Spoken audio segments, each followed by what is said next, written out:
안녕하십니까. 평생투자 파트너입니다. 2018년 2월 14일 수요일입니다. 현재 시간은 오늘은 좀 녹화가 빠르네요. 5시 한 40분 정도 됐고요. 일단 오늘까지가 이제 마지막이고 내일이랑 모레는 휴장입니다. 일단 오늘 방송할 내용은 당연히 시황 이야기를 드리겠죠. 시황 이야기를 하고 그 다음에 설 연휴 이후에 어떤 대응 방법에 대해서 좀 말씀드리겠습니다. 일단은 시황이랑 대응 방법 아마 저희 회원분들은 다 아실 거예요.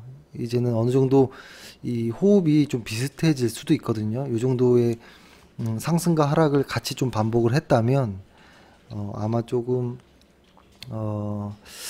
아실 내용이지만 다시 한번 조금 이야기를 시황과 설 이후의 이야기를 좀 드려보고 그 다음에 주식 요거 시작하기 전에 이제 몇 가지 생각하고 있는 것들을 좀 짧게라도 한번 좀 말씀드리고 싶은데요. 그게 뭐냐면 뭐라고 할까요? 이상하게 주식을 숨어서 하는 분들이 좀 많은 것 같아요. 그러니까 예를 들어서 몰래 하는 거. 근데 이 몰래라는 의미가 좀 그런 게 사실은 뭐 회사 생활을 한다면 주변 동료들한테 나 주식해 이렇게 말할 필요는 없거든요. 없지만 예를 들어서 부부라면 좀 공개해야 되지 않을까라는 좀 생각을 하거든요. 이게 보면은 가끔 이게 아내분은 남편 몰래, 남편분은 아내 몰래 주식하는 경우가 있는데요. 왜 그럴까라는 좀 생각을 합니다. 죄 지은 것도 아니잖아요. 죄 지은 것도 아닌데 이게 숨어서 하는 이유는 그런 인식이 좀 있는 것 같아요. 주식이라는 게 좀 위험하다라는 인식. 근데 이게 국내에서, 그러니까 한국에서는 좀 유독 좀 심한 것 같아요. 그죠? 보통 예전에는 이런 개그들이 또 있었고 하잖아요. 예전에 이건 누가 예전에 말했던 것 같은데, 존리라는 어떤, 증권 운용사 대표가 이야기를 했던 내용인데, 이런 이야기를 한대요. 농담 삼아. 한국에서 어떤 시어머니가 며느리를 이제 칭찬하는 이런 내용이 있었다 하더라고요. 우리 며느리는 뭐 이것도 잘하고 저것도 잘하고 다 잘해. 그런데 단점이 주식을 해. 뭐 이런 이야기를 했다라고 하는 것 같더라고요. 그러니까 그만큼 한국인의 어떤 인식에는 주식이라는 것이 좀 위험한 이런 것으로 좀 인식하는 것 같은데요. 이것은 제가 생각할 때는 개인 투자자의 문제가 아니라고 보고요. 어떤 구조 때문에 그런 것이 아닌가라는 생각을 하는데요. 이유는 뭐냐면, 일단 한국 같은 경우에는 배당이 좀 작죠. 배당이 없습니다. 거의. 없다시피 저는 한다라고 보거든요. 근데 이제 해외 같은 경우에는 배당이 높습니다. 그러니까 흔히 은행 이자보다 주식의 배당이 더 커요. 그러다 보니 근데 어떻게 보면 이게 당연한 거겠죠. 이 뭐냐면 은행의 확정금리가 만약에 한 3%다. 은행에서 안전하게 보호되고 있는 내 돈 3%나 이자를 받을 수 있는 내 투자처가 하나 있고, 또 하나는 주식에 투자처가 있다라고 했을 때 주식에서 같은 3%를 주면 이 주식을 살 이유가 없죠. 주식은 변동성이라는 게 이렇게 있기 때문에 플러스 3, 마이너스 3 이렇게 될 수도 있는 거잖아요. 그래서 보통 주식을 한 5% 이상 뭐 이런 식으로 만약에 배당을 준다고 하면, 그렇죠? 3%, 5% 정도의 확실한 배당이 있다면 주식 해볼만 하겠죠. 그리고 장기적으로 끌고 가면 시세 차이까지 플러스 돼서 은행보다는 더 나은 결과를 낳을 수 있거든요. 근데 이 구조가 해외에서는 가능한데 한국에서는 아직은 좀 구조적으로 배당을 안 주는 이 문화가 저는 개인 투자자들의 어떤 투기적인 어떤 모습들을 좀 만들어낸 것이 아닌가. 그러다 보니까 주식이라는 것이 언제나 좀 위험하다 이런 인식을 좀 가지고 있는 것 같은데요. 어떤 구조적인 부분도 분명히 있지만 그 안에 들어가면 어떤 뭐라고 할까요? 개인의 어떤 성격들도 반영이 되겠죠. 그렇죠? 네, 하지만 제가 그 많은 고객분들과 이야기를 해본 결과 예를 들어서 그 부부로만 한정을 줘볼게요. 부부가 서로 오픈하고 서로 주식하는 걸 알고 있는 그런 집에서는 오히려 저는 수익률이 더 높다라는 거, 그리고 주식 투자를 하는 데 있어서 어떤 만족도도 훨씬 높다라는 걸 느꼈거든요. 그리고 제 경험치로 보면 보통 남편과 이제 아내, 뭐 아내와 남편 이렇게 있을 때 보통 일반적으로 맞벌이도 있지만 남편분이 이제 회사를 다니는 경우가 많잖아요. 그쵸? 근데 만약에 주식을 공유한다면 이 아내분이 집안일도 물론 바쁘겠지만 어떤 디테일한 부분들을 잘 챙기시더라고요. 디테일한 부분들을. 그래서 저는 부부가 공유할 수만 있다면 공유하는 것이 저는 아주 좋다라고 보고요. 수익률에 있어서도 저는 도움이 된다라고 봅니다. 근데 보통 이러죠. 주식을 누가 한다라고 하면 야, 주식도 모르면서 주식도 위험한데 주식을 왜 해? 라는 이야기를 주식을 모르는 사람이 그런 이야기를 하거든요. 그래서 그런 이야기를 만약에 안 들으려면 은근슬쩍 주식 책들을 한두 권씩 사서 읽어보면서 책상이든 이렇게 보이는 데다가 주식 책들을 좀 쌓아두세요. 근데 이거는 어떤 그 전시 효과도 있겠지만 제가 오늘 진짜 드리고 싶었던 이야기는 뭐였냐면 보통 하루 그 차트를 HTS나 어떤 핸드폰 MTS를 하루 종일 보고 있어도 절대 주식 실력은 늘지 않는다라고 저는 생각하거든요.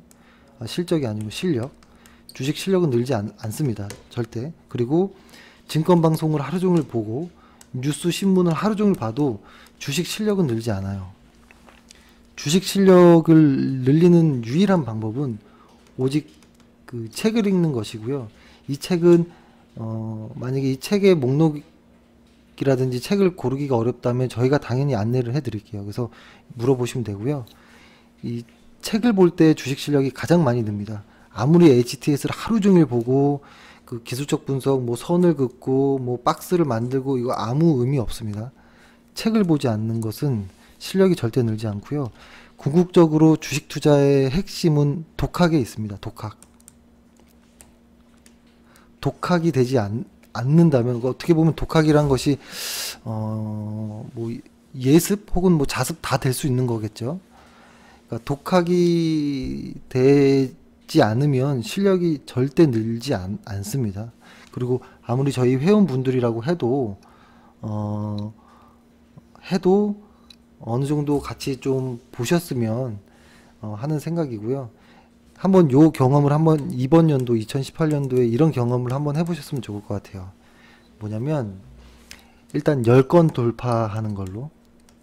10건 돌파라고 하면 그냥 지금 2월달 다 보냈다라고 생각하고 한 달에 한 권입니다.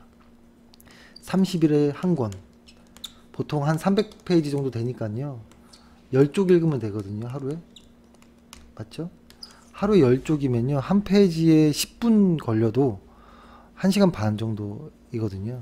근데 한 페이지에 10분 안 걸리잖아요. 보통 한 페이지면 아주 천천히 딴 생각하면서 읽어도 한 3분, 5분 걸리겠죠. 빨리 읽는 분들은 한 30초면 읽을 수도 있겠지만.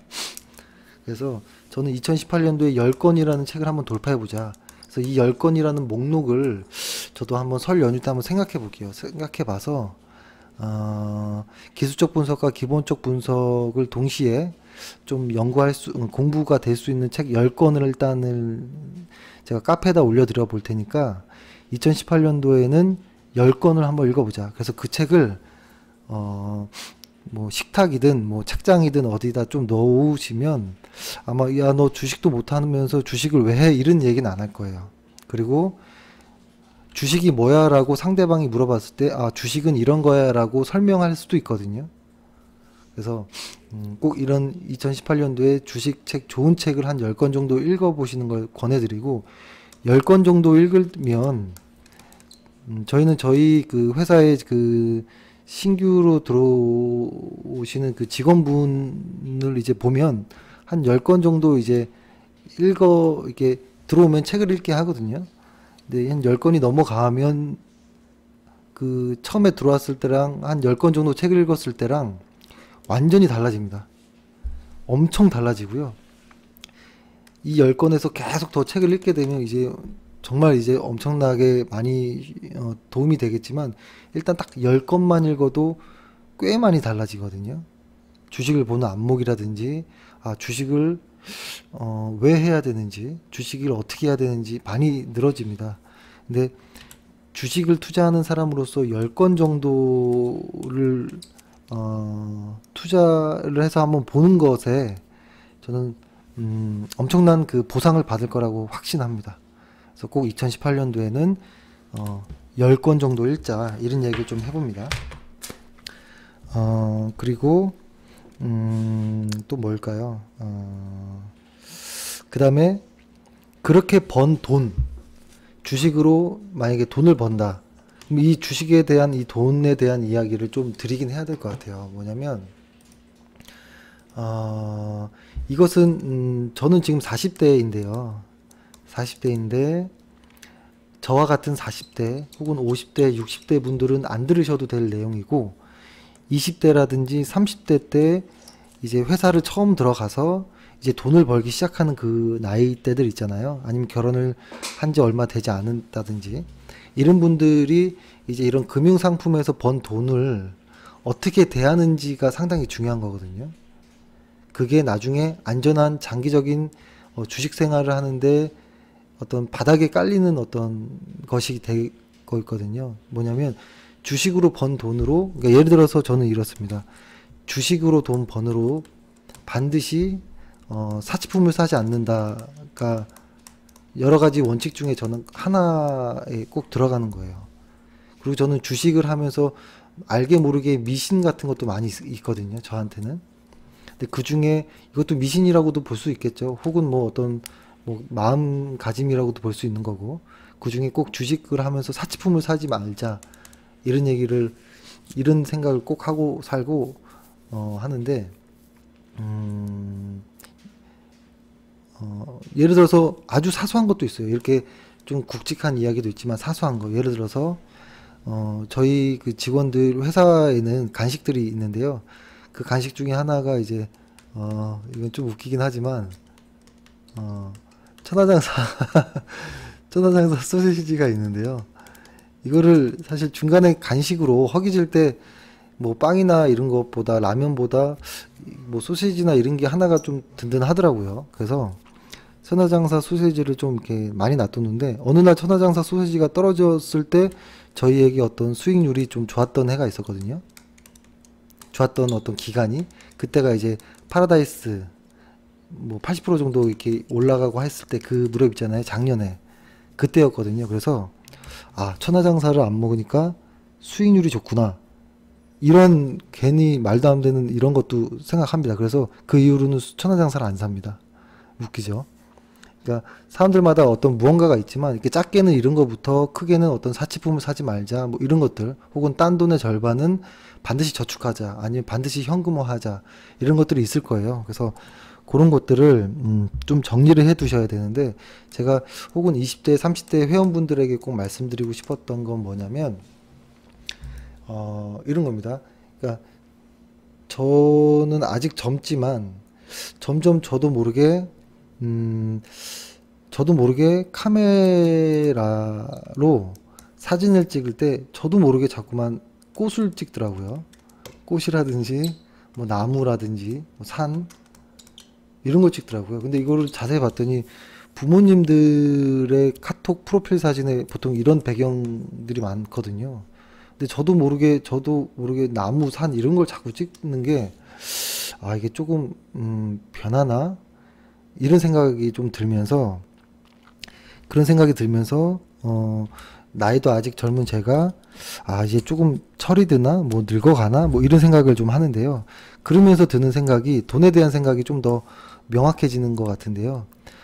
이상하게 저는 점점 돈을 벌면 벌수록 구두쇠가 좀 되는 것 같아요. 아마 욕을 많이 먹을 수도 있는 거겠죠. 근데 구두쇠가 되는 느낌인데 이렇게 된 배경이 뭐냐면 이런 겁니다. 예를 들어서 보통 이런 이야기를 많이 하죠. 뭐냐면 예를 들어서 이런 거죠. 어떤 그 지금 현재 나에게 있는 이 돈으로는 사실 뭐든 살 수 있고, 그죠? 일단 일반적으로 이런 그 자본주의 국가에서는 뭐든 살 수 있고 무언가를 이제 할 수 있다라는 어떤 것이 되잖아요. 돈으로서. 그럼으로써 사실은 어떤 자유 혹은 어떤 만족감 혹은 행복감들을 느끼잖아요.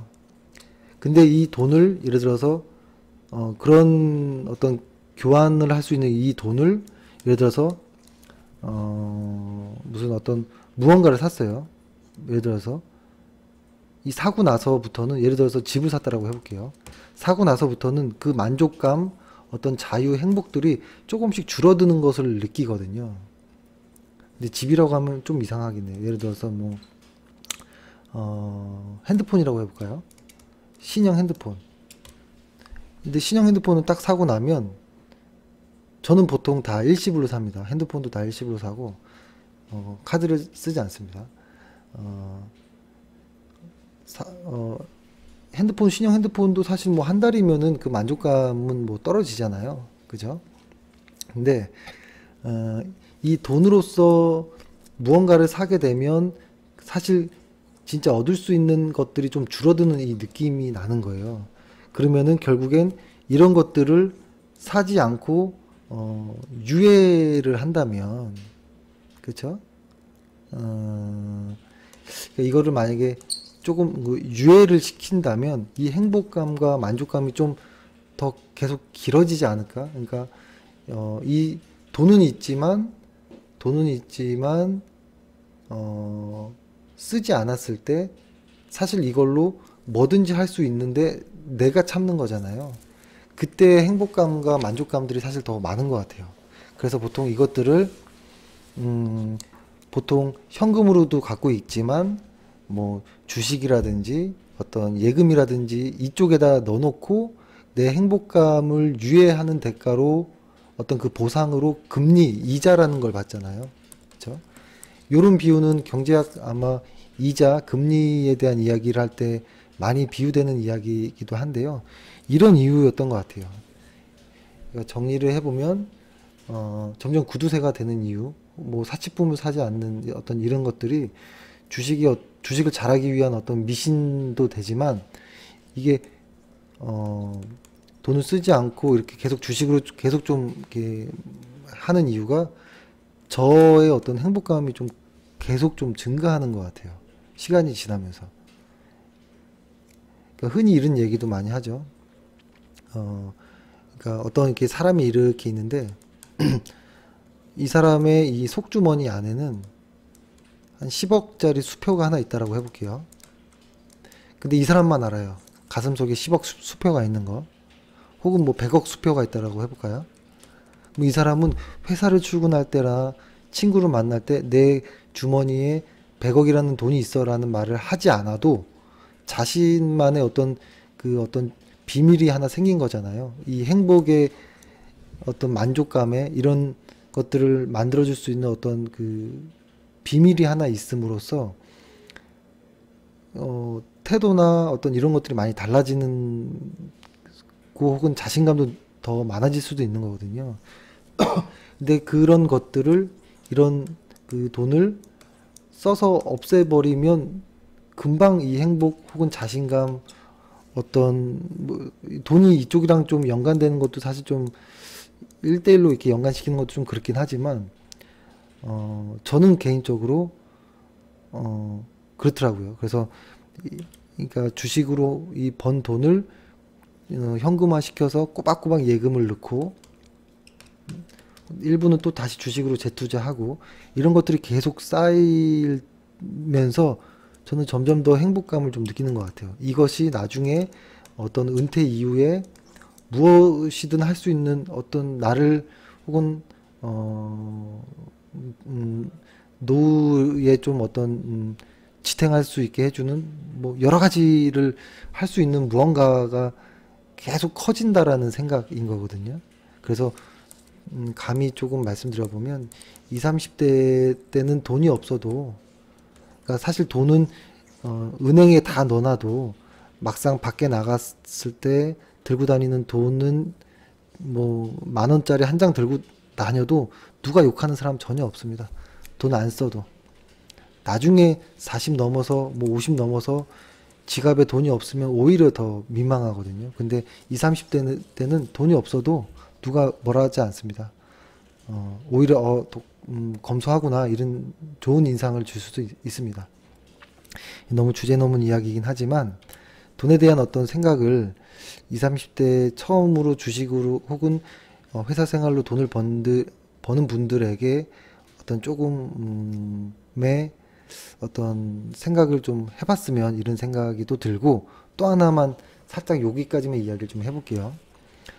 저도 그런 경험을 했기 때문에 그렇습니다. 저는 대학교 3학년 말에 취직이 덜컥 돼버렸습니다. 취직이 덜컥 돼버리고 다니자마자 가장 처음에 저한테 접근했던 것이 은행 직원의 마이너스 통장, 뭐 카드 혹은 보험 이런 쪽의 어떤 금융 상품들이 저한테 접근을 먼저 했거든요. 그렇죠? 그랬을 때 여러 가지는 뭐 있을 수 있습니다. 있을 수 있는데 특히 이 보험이라는 거 있죠. 이 보험이라는 상품을 좀 잘 알아야 되고요. 이 보험이라는 상품을 가입하는 시기도 20, 30대는 사실 조금 빠릅니다. 왜냐면 일부에서는 복리이기 때문에 뭐 미리 넣어야 된다라는 이야기도 하는데요. 20, 30대 해지율이 가장 높아요. 어떤 인생의 계획이나 돈에 대한 어떤 가치관이 좀 쓴 상태에서 보험 상품을 넣어야 되는 거고요. 그리고 이런 것도 있습니다. 예를 들어서 30살 때 3천만 원의 가치와 50살 때 3천만 원의 가치는 다르거든요. 예를 들어서 30살 때 어떤 보험의 종사자분이 이렇게 얘기할 수 있습니다. 암에 걸리면 3천만 원의 어떤 암 진단비를 받을 수 있는 보험을 들어라. 나중에 암에 걸리면 회사도 못 다니고 돈도 많이 든다. 이런 얘기를 해서 그러면 3천만 원 근데 지금 월 뭐 몇만 원씩 2, 3만 원씩 내는 돈이면 3천만 원을 받을 수 있네. 괜찮네라고 가입할 수 있거든요. 근데 지금의 이 3천만 원의 이 가치가 나중에는 어떻게 변하냐면 50살 정도 됐을 때 만약에 똑같은 이 보험 누군가 와가지고 이렇게 물어볼 겁니다. 3천만 원의 암보험을 하나 들어라 라고 하면 이런 얘기를 합니다. 저 같아도 이래요. 약간 좀 건방져 보이는 말일 수도 있겠지만 암에 걸려서 3천만 원의 병원비가 나오면 3천만 원을 내면 되지 왜 보험을 들어? 이런 생각이 들어요. 3천만 원을 못 내서 보험을 20살부터 20살부터 30살부터 보험을 들어야 되나? 이런 생각이 들거든요. 그러니까 많은 반박이나 반론이 나올 수 있지만 그 말은 제가 지금 드리고 싶은 말씀은 20, 30대의 어떤 계획이 되지 않은 어떤 매달 지출되는 돈들을 함부로 결정하면 안 된다는 거예요. 그리고 보통 보험 상품이라는 것이 20, 30년 계속 장기적으로 내는 거기 때문에 월 3만 원의 개념이 아니고요. 월 360개월 뭐 이런 식으로 계산해야 되는 거예요. 이렇게 계산하면 중형차 한 대 값이거든요. 중형차 한 대 차 하나 골라봐라고 하면 몇 달을 고민하는데 일반 금융상품 꼭 보험 상품만이 아니고요. 일반 펀드라든지 뭐 다른 상품들도 너무 쉽게 결정하는 경우가 있어요. 근데 그게 도움이 되지 않는다라는 겁니다. 해지율이 높기 때문에. 갑자기 제가 너무 멀리까지 왔는데요.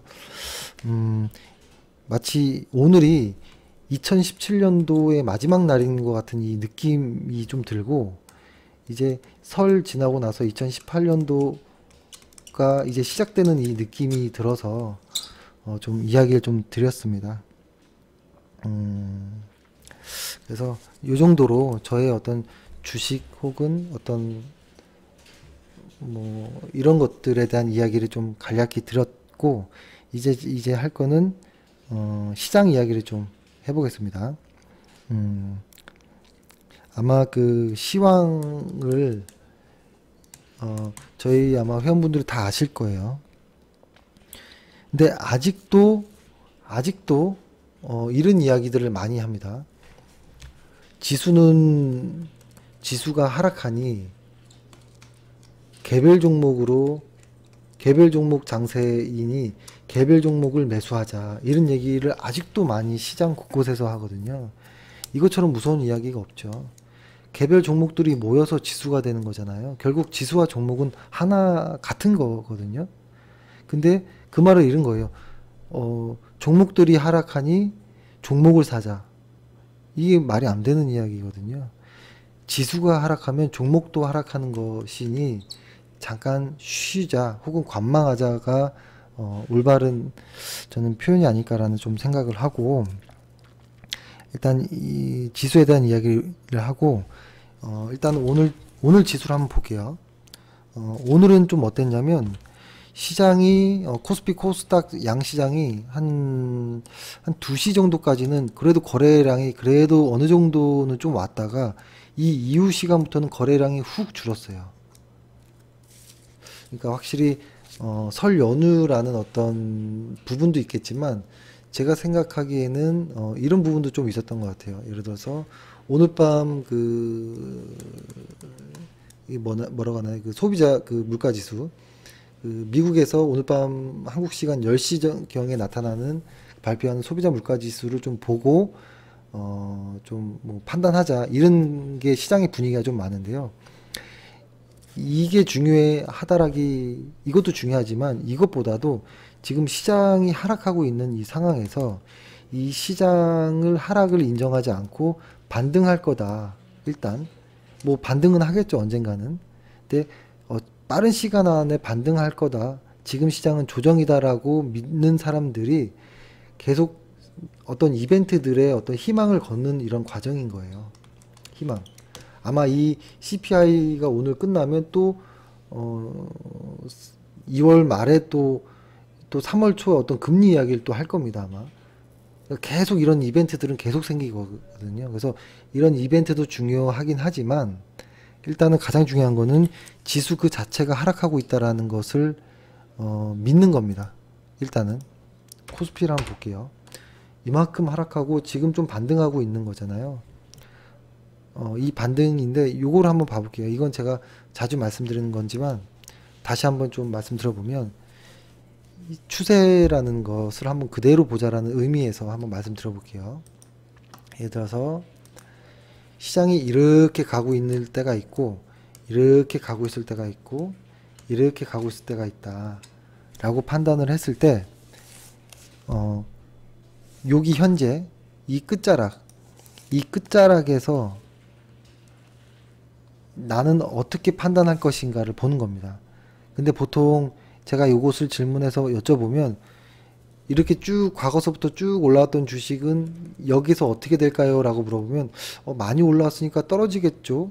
혹은 많이 떨어졌으니까 상승하겠죠. 횡보를 길게 했으니까 상승하겠죠. 라는 이야기를 많이 하거든요. 근데 추세라는 것은 이렇게 봐야 됩니다. 일단은 꺾인 게 없으면 그냥 앞으로도 계속 상승할 거다라고 보는 것이고요.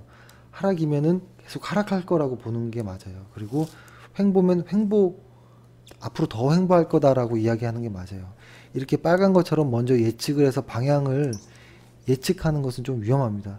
그러면 지금 우리 시장은 이렇게 보는 게 맞아요. 아직은 하락. 이 하락 기간 안에 짧게는 디테일하게 그리면 뭐 이렇게 되겠죠. 이런 식으로 내려가겠죠. 하지만 기본은 이 하락하고 있다라는 게 일단은 방향성이라는 거고요. 이것을 일단 믿어야 된다는 겁니다. 그리고 우리가 이 방향성을 이제 방향성이 돌아서는구나 라는 것을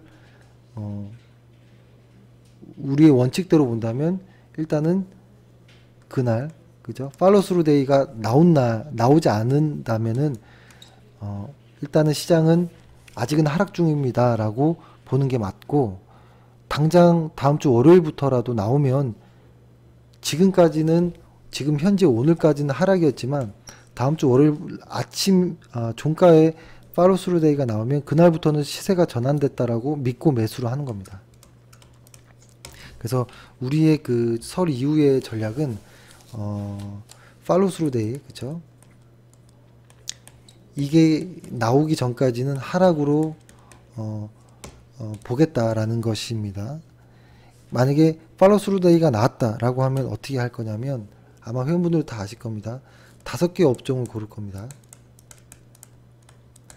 5개 업종을 골라서 여기에서 한 종목 혹은 두 종목을 이제 대장주로 여겨지는 종목을 살 거고요. 이 업종당 비중은 20%씩을 매수를 할 겁니다.